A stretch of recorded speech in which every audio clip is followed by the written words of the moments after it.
Hey y'all. All right. Yeah, that's not supposed to look like that. That's the spindle from my 92 D150. That's the right front spindle. That bearing is pretty well locked on there. And the spindle is pretty well trashed. But I've got this. This came off my 89 Dodge D150 parts truck. So I'll be putting that on there momentarily. And I'll show you how that all goes back together. But I want to give you a little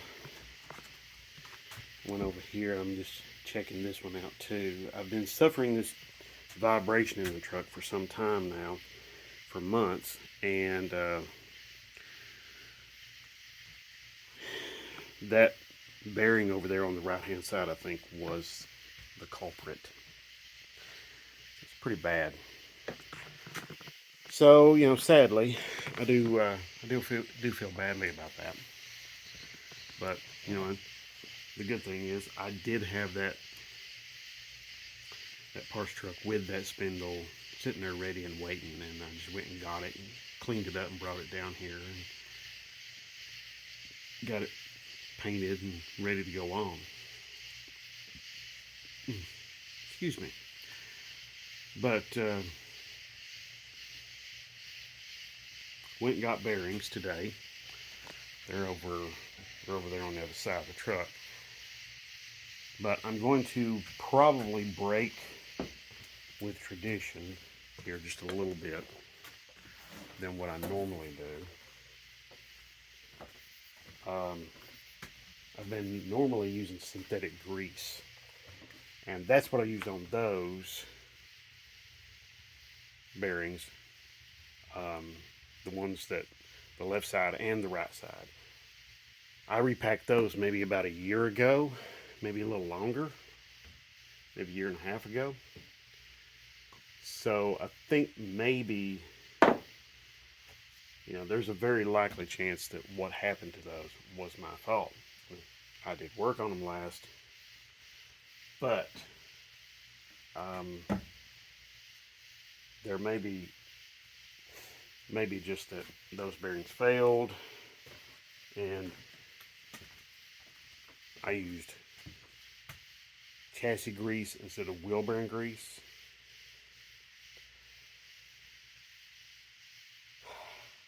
But I'm not going to let it get me down.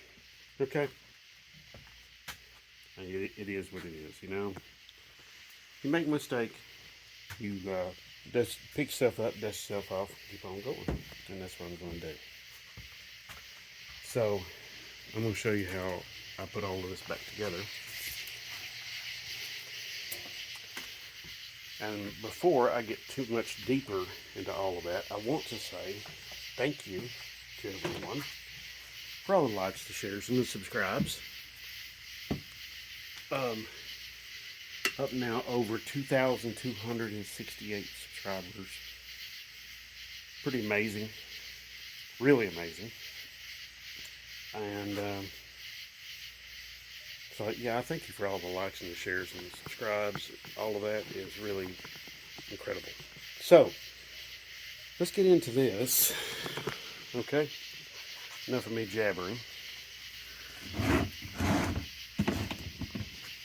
So, now, one thing that's really super important,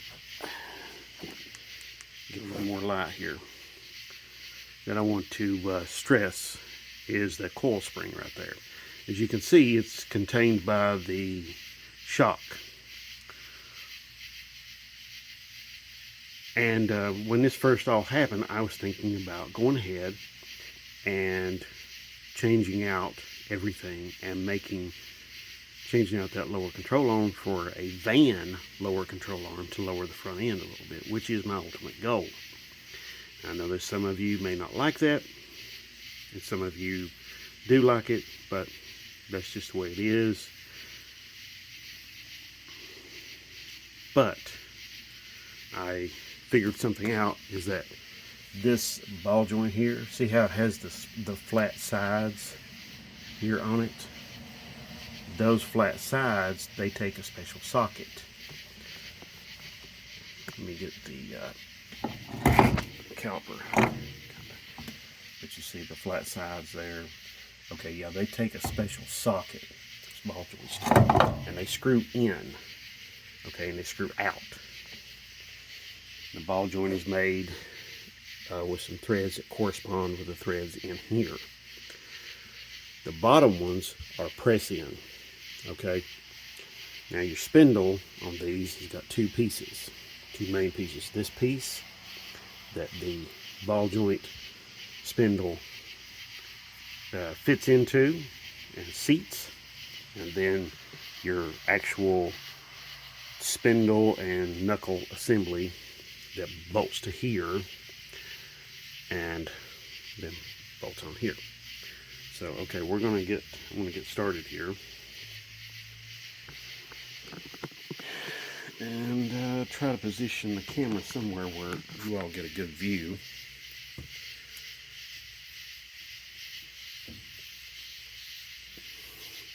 Now, I also want to say, coil springs, if you take this apart, please do support this very, very well.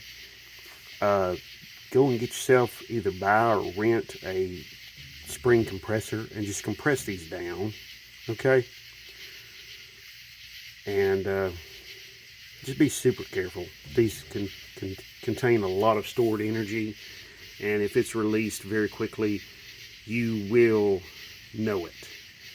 There can be very serious injuries and consequences from all of this. We're talking very, very serious. So please take my advice. Don't be silly about this. Your coil springs, when they come out of there, they can have a lot of stored energy, so they can hurt you, they can kill you. So yeah, be really careful about those. Anyway, okay, let's get you maybe right here. Okay, all right, so now, well, that's nice. My larger light here just decided to give out on me, but that's okay. I've got some other lights here we can use.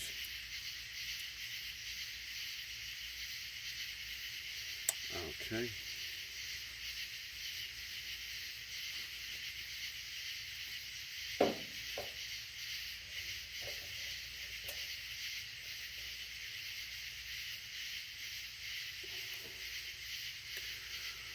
All right.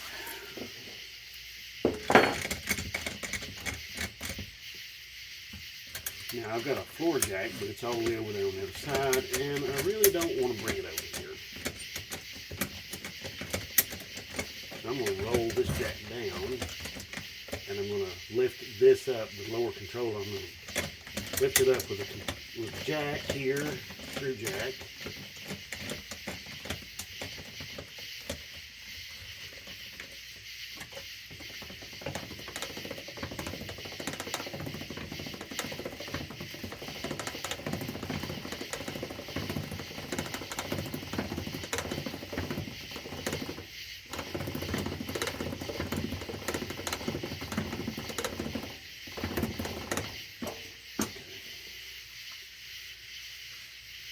All right, let's see.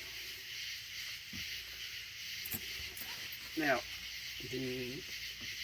these lower bolts, a very fine thread. It's probably a good idea to just clean the threads up a little bit before you put them in, which is what I'm going to do.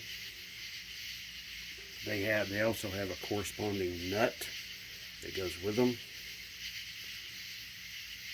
The head of the size of the nut and the size of the bolt head is 15/16. Okay. So So I'm going to get, oh, I've got a wire brush right here. Hey, how about that? Okay. And I'm going to use that and some brake box cleaner to clean these up real quick. I'll be right back. Okay. So, got the bolts cleaned up, got all the hardware cleaned up. And now we're going to take the spindle. And let's see. Oh yeah, there's the nut for the ball joint. Put that on. It's probably not been this clean. All the stuff hasn't been this clean since it rolled down the assembly line, if I had to guess.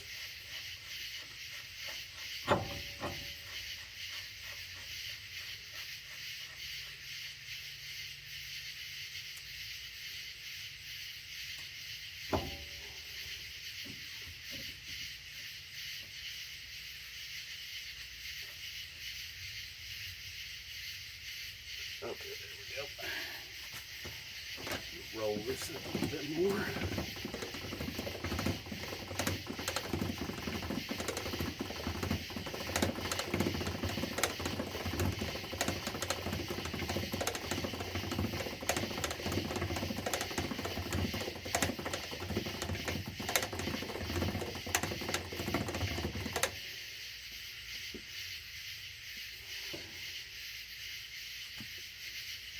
Alright, so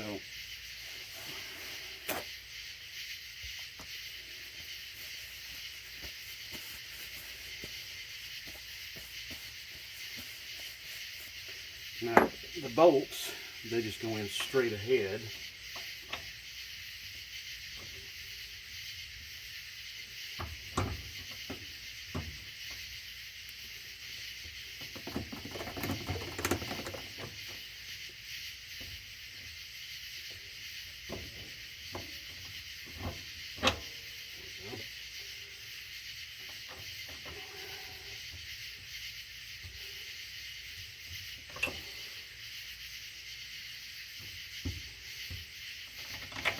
There we go. Okay. The nuts just go on the back side. No big deal.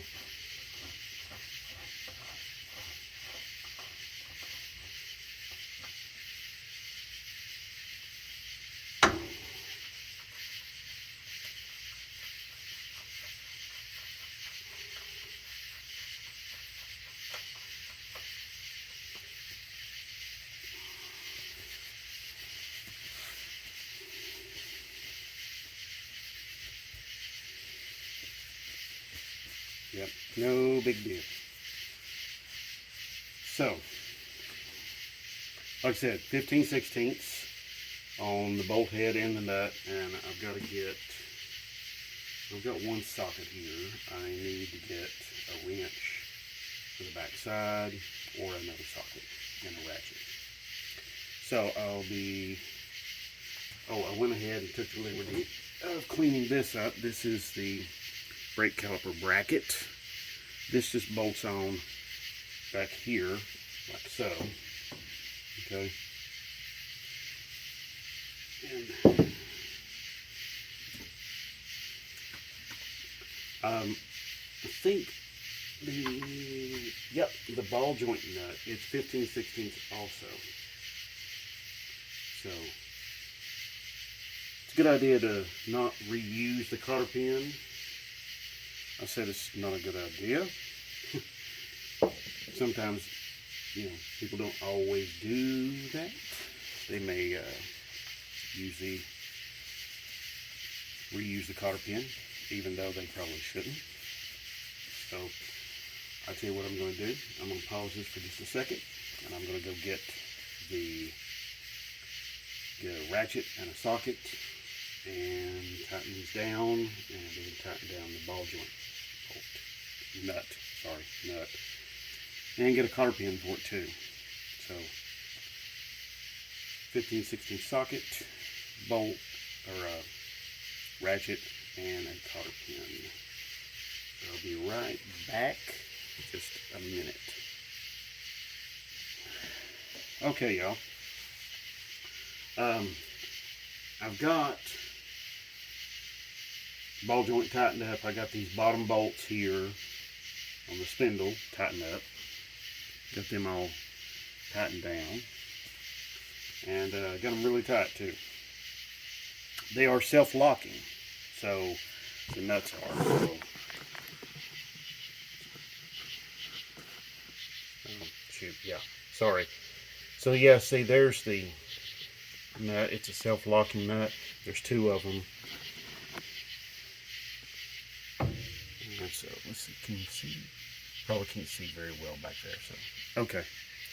Anyway, so next I'm going to go ahead and I'm going to put the spindle, or not spindle, the brake caliper bracket on here and get that ready. I've got the bolts cleaned up for it. I cleaned up the bracket.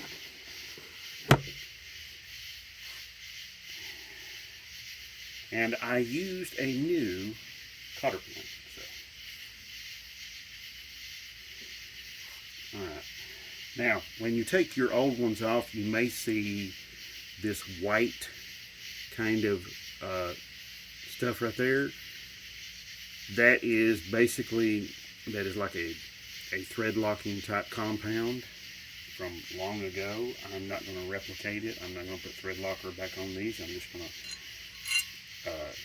really torque them down pretty tight and leave them. So that will be that. Now, all of this stuff has gotten a whole lot of miles on it, so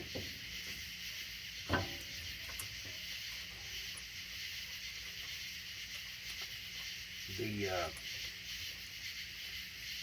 spindle here, I cleaned the spindle up, the upper control arm, all of this stuff up really well, and cleaned it up just like wire brushes and toothbrushes and a little bit of penetrating lubricant and brake parts cleaner. That's what I cleaned it all with, and I think I did pretty well.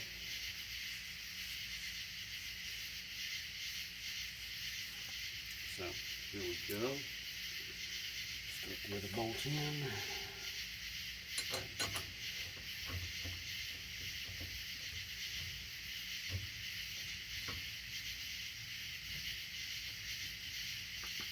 Okay. This brake pad here, I'm going to put some more disc brake quiet in the back of it. Reason being why I want that on there is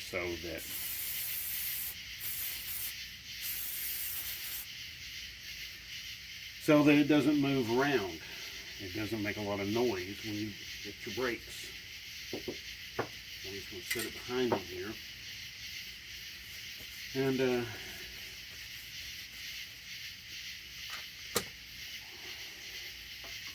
oh, wait a minute.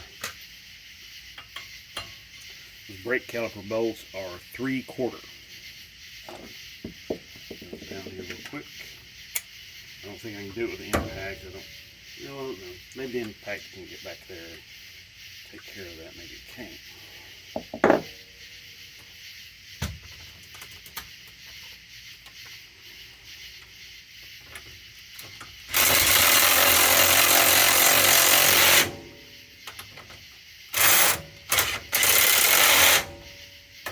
Now, I'm calling it my impact. It's this little one. So I'm just using it to just run the bolts down, and then I go back with like a large ratchet or torque wrench and torque everything down. So,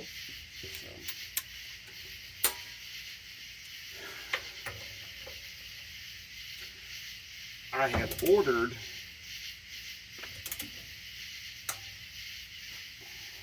a socket, ball joint socket, from my local tool guy. Probably will take a couple of weeks to get or so. The great thing is I can pay him off a little by little.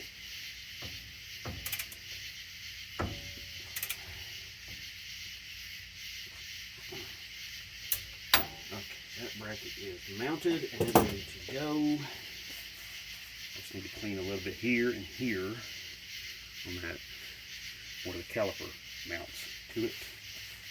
And I need to go ahead and put my steering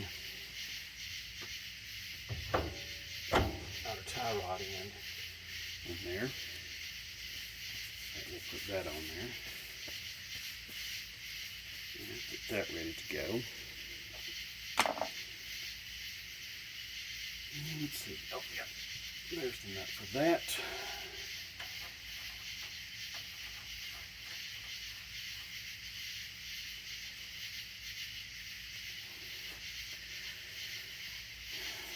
Now, to get all of these apart, it's just basically reverse of what I've done here. And when you go to have to take these apart here, you're going to need to hit them really hard with like a good sized hammer. The reason why is that so that you can really distort this circle here, that this ball joint or tie rod end stem goes through. Basically, this is just a tiny ball joint. This is a small ball joint. It's just a smaller version of this. Okay? So here's your upper ball joint. This is your bigger version of that. Okay? They both do the same job. Okay? They're just a spherical little ball in here, and it's contained. It has an opening on the bottom where a stem comes out from that is attached to that spherical ball, and it goes through this part here, okay, and it emerges down here. That stem does. See. Okay, so see, you can see it better right there. But that's just the way that is all put together there. Okay, so, all right, let's get, what is that? It's kind of big.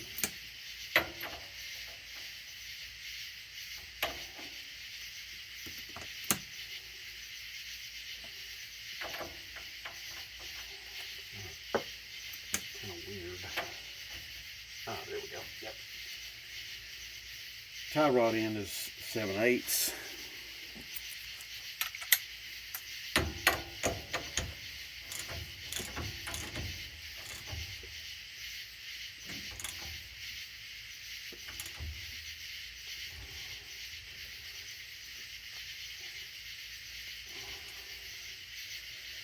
Okay. And I think I need to turn that nut.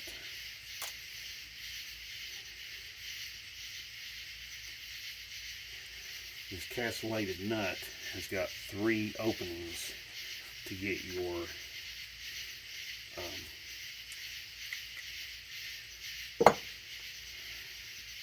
to the opening in the stem, so you can put your cotter pin through. I'll show you again in just a second.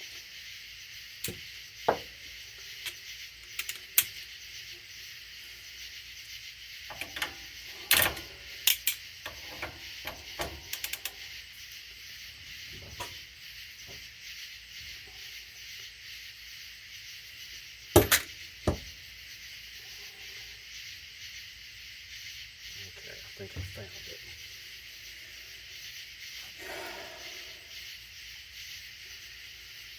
Okay.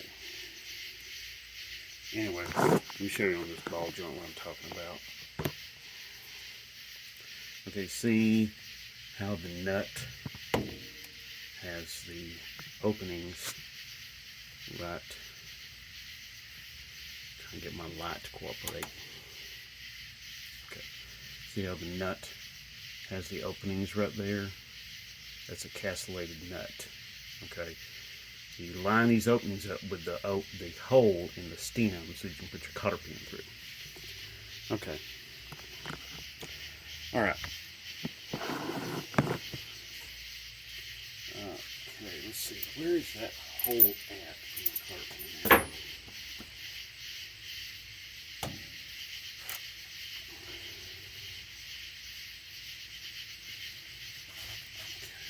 from here.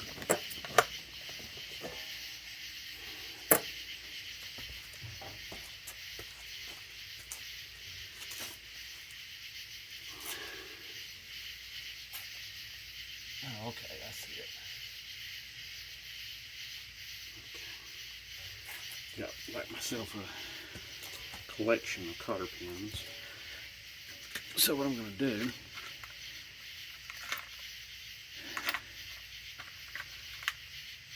pick one out.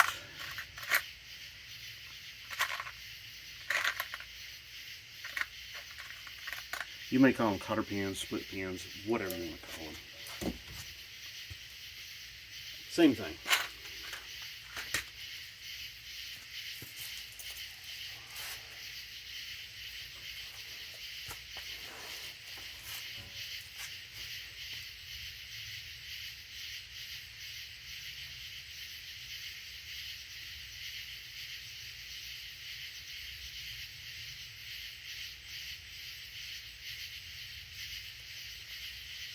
Okay. Now I've got to get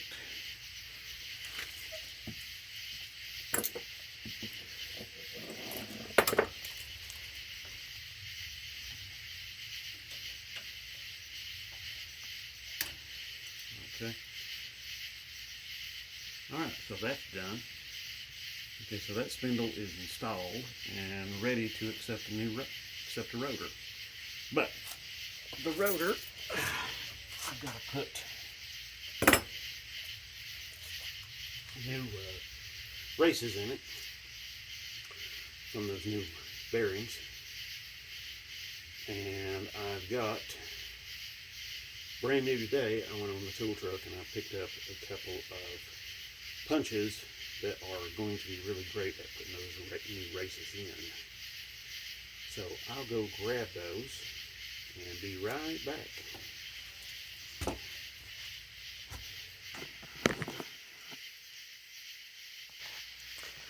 Okay, y'all, I'm going to go ahead and end this video and pick up in the next one and show you a little bit more of what I'm doing here. Okay? So come back for that if you would, please. I thank you very much for watching, as I always do. I'm really appreciative of you watching. And if you have any questions about this or any other video, be sure to put them down in the comment section down below. I'll be there and I will try to answer your questions as soon as humanly possible. So thank you very much. God bless.